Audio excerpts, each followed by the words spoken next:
વિશ્વ વસ્તી પખવાડિયા અંતર્ગત માધવનગર ગામે જાગૃતિ રેલી અને શિબિર યોજાઈ.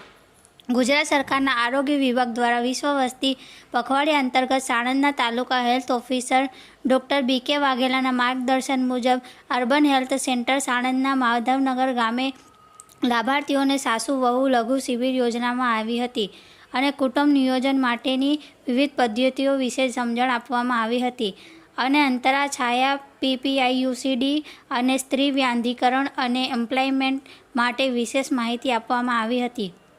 ત્યારબાદ અર્બન હેલ્થ સેન્ટરના મેડિકલ ઓફિસર ડૉક્ટર અલ્પેન્દ્રસિંહ રાજપૂત દ્વારા કુટુંબ નિયોજનની વિવિધ પદ્ધતિઓ વિશે ગામમાં જાગૃતિ આવે તે માટે રેલી કાઢવામાં આવી હતી, જેમાં આરોગ્ય કર્મચારીઓ અને ગામજનો મોટી સંખ્યામાં જોડાયા હતા. Reporter Chirag Patel, DT news live 24 Sanand.